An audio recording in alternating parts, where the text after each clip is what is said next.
Quick question for you. Have you ever understood a whole English movie perfectly and then completely froze on a 2-minute phone call? Same language, same words probably, but somehow the phone call felt 10 times harder. Today, we're going to explain exactly why that happens. And by the end of this episode, you'll have 4 new tools to fix it, tools we haven't shared before. Stay with us. Welcome back to the English Lead Practice Podcast. I'm Mike. And I'm Emily. This is day 3 of our listening challenge. And if you're just joining us, don't worry. You can jump right in today. Every episode gives you something new. Mike, you look tired again. Emily, you're not going to believe what happened to me this morning. Tell us. I ordered coffee at a drive-thru. The person on the speaker asked me something. I have no idea what. I just said yes and hope for the best. What did you get? A large iced tea. I wanted a coffee. That is exactly today's topic. Because here's the thing. You can watch English movies all day and still get confused by a drive-thru speaker, a coworker in a meeting, or a stranger asking for directions. Why? Because real-life listening is a completely different skill from movie listening. And today, we tell you why and how to train for it. So Mike, walk us through it. You heard the person speak. What went wrong exactly? Honestly, it wasn't even the words. There was traffic noise behind me, the speaker was crackling, and the person was talking fast and a little bored, like they'd said the same sentence 500 times that day. That's 3 problems at once. Background noise, bad audio quality, and natural fast speech with almost no clear pronunciation. Right.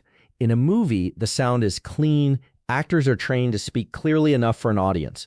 But real life doesn't come with a sound engineer. That's the secret we want you to understand today. It's not that your English got worse. It's that real life adds extra layers of difficulty that a podcast or a movie simply doesn't have. Let's break down what those extra layers actually are. There are 4 of them. Number 1, competing noise. Traffic, music, other people talking, a coffee machine, a crying baby. Your brain has to separate the voice you need from everything else happening around it. Number 2, unfamiliar accents. Not every English speaker sounds like a news anchor. You'll hear Scottish English, Indian English, Australian English, Nigerian English, Filipino English, all different rhythms, all real English. Number 3, interruptions and overlapping speech. In real conversations, people don't wait politely for their turn. They interrupt, they finish each other's sentences. 2 people sometimes talk at once. And number 4, culture and idioms. Native speakers use expressions that have nothing to do with the actual words. It's raining cats and dogs. Let's touch base tomorrow. My bad. If you translate these word by word, you get nonsense. So it's not 1 problem, it's 4 problems all hitting you at the same time in real speed with 0 subtitles and no pause button. Exactly. And nobody tells language learners this. They just assume that once you understand a podcast, you're ready for real life. But real life is louder, messier, and much less polite than a podcast. Emily, give us a picture for this, like you always do. Okay, here's one. Imagine you learn to swim only in a calm swimming pool. Clear water, no waves, lifeguard watching, perfectly still. Sounds relaxing. It is. But then someone throws you into the ocean. Waves, currents, salt water in your eyes, other swimmers around you. Same skill, swimming, but a completely different environment. So podcasts and movies are the pool, and real conversations are the ocean. I love that. The ocean doesn't care if you're ready. It just moves. And here's the good news. You can absolutely train for ocean conditions. You just need different practice than pool practice. That's what today's 4 tools are for. Tool number 1 is called Selective Focus Training, and it's based on something scientists call the cocktail party effect. It's your brain's natural ability to pick out one voice from a noisy room. We already have this ability? Yes, every human has it a little. But most language learners never train it in English specifically. So today, on purpose, practice listening to English with noise in the background. How do we do that? Find a video or audio clip with some background sound, a street interview, a busy cafe scene, a video filmed outdoors. Try to follow just the main speaker's voice and ignore everything else. At first, it feels almost impossible. It does. Start with just 30 seconds. Your brain will get better at filtering noise every single time you do this, the same way your eyes adjust to a dark room after a few minutes. Tool 2. Accent rotation. This one is simple but powerful. Every week, deliberately listen to a different English accent. Monday and Tuesday, listen to American English. Wednesday and Thursday, switch to British or Irish English. Friday, try Australian or South African English. Why rotate instead of just picking one and mastering it? Because in real life, you won't only meet one accent. Your coworker might be from Manila, your client might be from Sydney, your neighbor might be from Glasgow. If your ear only knows one accent, every new one feels like starting over. So accent rotation builds flexibility. Exactly. It teaches your brain that English has many voices, not just one correct sound. The more variety your ears meet in practice, the less shocking a new accent feels in real life. Tool 3 is for real conversation specifically. It's called live note catching. Tell us more. While someone is speaking to you, don't try to catch every single word. Instead, quickly catch 3 to 5 keywords, just the important nouns or numbers, even in your head, without writing anything down if you can't. Give an example. Someone says, so the delivery's going to be a bit late, maybe Thursday instead of Tuesday because of the storm. You don't need every word, just catch delivery, late, Thursday, storm. And from those 4 words, you can rebuild the whole meaning. Exactly. Your brain connects the keywords into a full picture, even if you missed some grammar or small words in between. That takes pressure off completely. I don't have to catch everything. Nobody catches everything. Not even native speakers catch everything from a noisy or fast conversation. Keyword catching is what everyone actually does. You're just doing it on purpose now. And tool 4. This might be the most useful one for real life. We call these recovery phrases.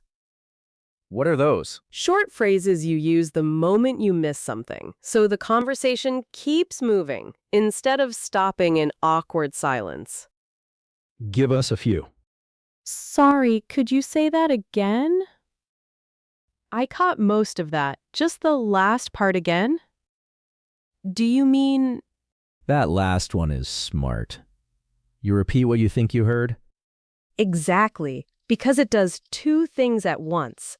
It checks your understanding, and it shows the other person you are actually listening, not lost. So even when you miss something, you sound instead of confused. That's the whole goal. Missing part of a sentence is completely normal, even for native speakers. What matters is how smoothly you recover. Let's do a quick live practice. I'll say a line the way it might actually sound in a noisy, real situation. Mike, you tell me the keywords you catch, not every word. Ready? First one. Can you grab me a coffee? I'm stuck in this meeting till like 3. Keywords. Coffee. Meeting. 3. Perfect. You don't need, can you grab me? I'm stuck in this. The keywords already tell the story. Someone's busy until 3 and wants coffee. Next one. Imagine traffic noise behind it. Turn left after the bridge. Then it's the second building on your right. Left, bridge, second building, right. Excellent. Even with noise, 4 keywords give you a full set of directions. One more, spoken fast with an accent? Honestly, mate, the whole thing was sorted in like 5 minutes. Sorted. 5 minutes. And from just those 2 words, you know the situation is finished, and it didn't take long.